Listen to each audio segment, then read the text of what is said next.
hearty good morning to all. From our Oxford Reading Circle coursebook, in page number 74, we have an Indian tale retold by Claire Horsburgh, The Demon with the Matted Hair. The Demon with the Matted Hair is a Jatak tale.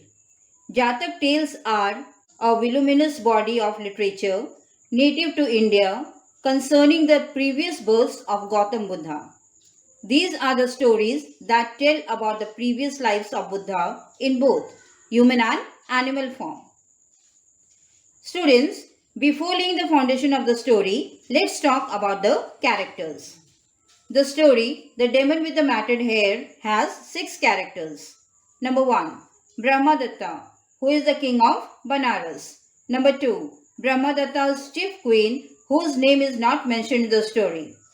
Number 3, the prince of the 5 weapons, who is the son of Brahmadatta. Number 4, a world-renowned teacher whose name is not mentioned in the story. Number 5, a demon who has the matted hair. And number 6, some people. Students, let me tell you the outlines of the story, The Demon with the Matted Hair. In Banaras, King Brahmadatta's chief queen gives birth to a son. The king invites 800 Brahmins on son's name day. They are mainly invited to examine the baby and give a name. The baby is given the name the Prince of the 5 Weapons. When he grows up and is about 16, the king sends him to Takshila for his education from a world-renowned teacher.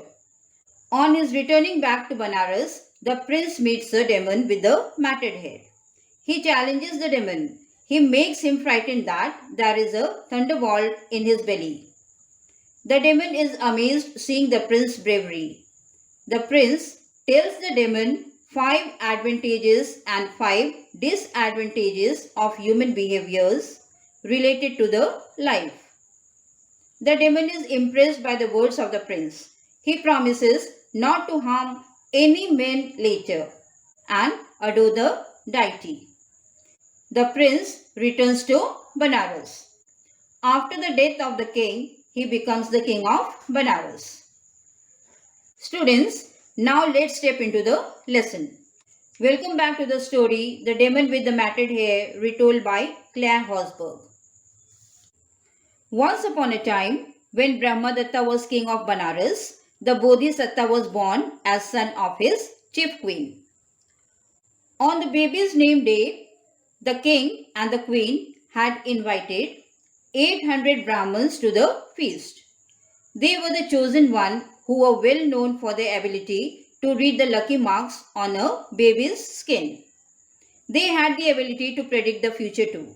So, the Brahmins, after enjoying the feast, peered at the baby and carefully studied his lucky marks.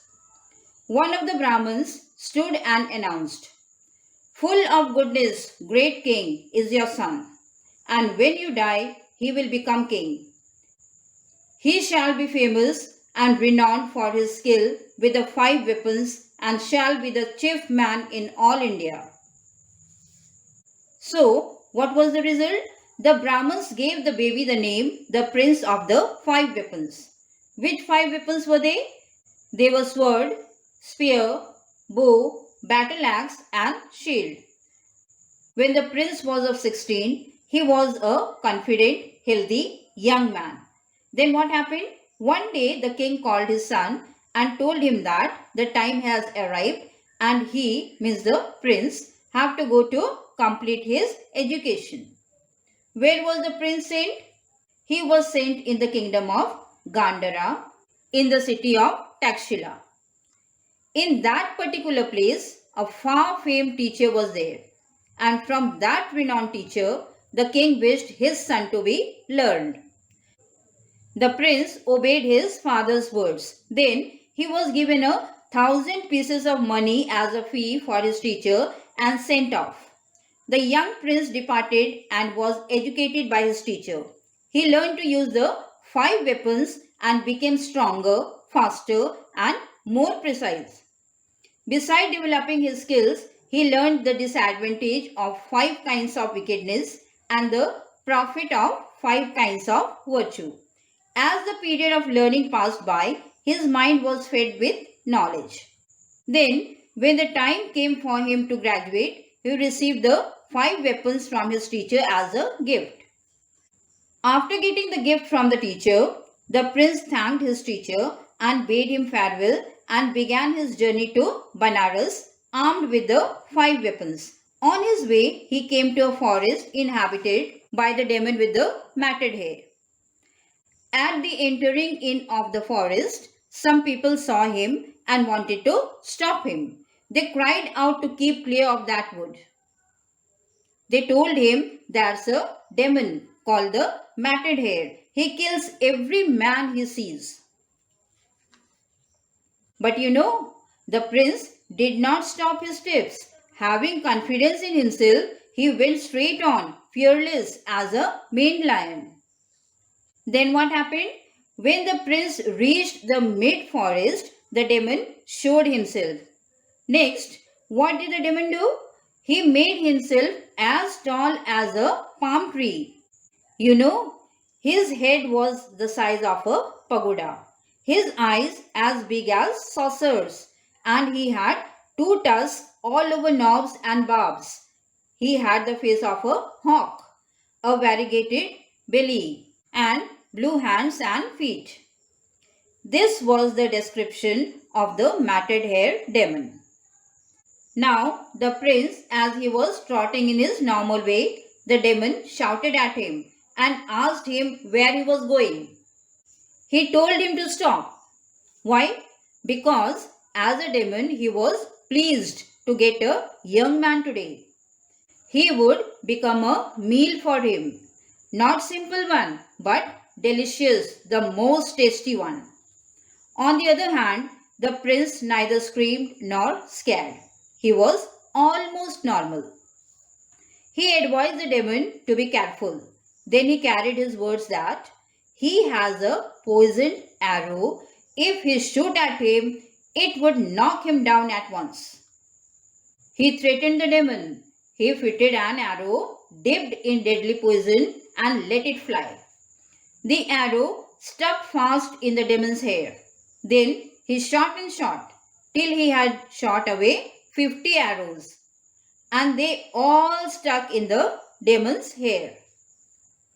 There were so many arrows stuck in the demon's hair, isn't it? So what did the demon do? He snapped them all off short and threw them down at his feet. Then what did the prince do? He drew his sword and struck the demon. His sword, which was 33 inches long, stuck in the demon's hair. Then the prince struck him with his spear. That stuck too. And again the prince struck him with his club. That stuck too. Now when the arrows, sword, spear and club were used by the prince and they all got stuck in the demon's hair, the prince asked the demon whether he knew him. He introduced himself, the prince of 5 weapons, to the matted hair demon. He continued his words that he did not trust his own bow and other weapons. Today he would pound the demon and grind him to powder. After his declaration, the prince shouted aloud and hit the demon with his right hand. For his job, his right hand stuck in demon's hair. Now, same work was done with the left hand and the result was same. The same thing happened with his feet.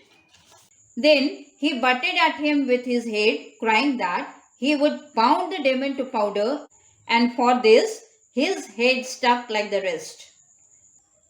Then also the prince was neither frightened nor nervous. He was just hanging suspended in the matted hair of the demon. The demon was observing every action and mood of the prince. He did not disturb him. Only he kept on watching. Seeing the courage and braveness of the prince, the demon thought to himself that there was a lion of a man, a noble man, a man who is more than he is. He is a lion, no doubt, but he is caught by a demon like him. Then also the brave prince had not a bit fear. Thinking all these, the demon at last asked the prince why he was not frightened of the demon. To this question, the prince boldly replied that in one life a man can die but once. He told that besides in his belly there is a thunderbolt, and by chance if the demon will eat him, he would never be able to digest it. Then what would happen? That would tear his innards into little bits and kill him. So, if it happens so, means if the demon will eat the prince, both would be perished. This was the reason the prince was not frightened of the demon. But actually, there was not a thing like thunderbolt. He said so only to frighten the demon. Now, after getting the bold answer from the prince, the demon paused, then thought. What was he thinking? This young man really speaks the truth. A piece of the flesh of such a lion man as he would be too much for me to digest. If it were no bigger than a kidney bean, I'll let him go. So students, thinking these all and being frightened to death, he let the prince to go. He told him that he was a lion of a man. He will not eat him up. And he set the prince free from his hands as the moon is disgorged from the jaws of Rahu after the eclipse. Then, before going, the prince shared some knowledge with the demon. He said that the demon was born as a demon, means a cruel and wicked ideas one. If he still go on doing wickedly, he would go from darkness to darkness. Taking the life of living creatures causes reincarnation, which makes the life short. Later, he told the demon the disadvantages of 5 kinds of wickedness and the profit of 5 kinds of virtue, and frightened the demon in different ways. He helped him truly understand and feel the 5 kinds of virtue. He made him worship the deity to whom offerings were made in that forest. At last, the prince went to the people and announced that the demon was no longer a threat. Then he went on to Banaras armed with his 5 weapons. Later, he became king and ruled his kingdom in a righteous way for the rest of his life. Thank you.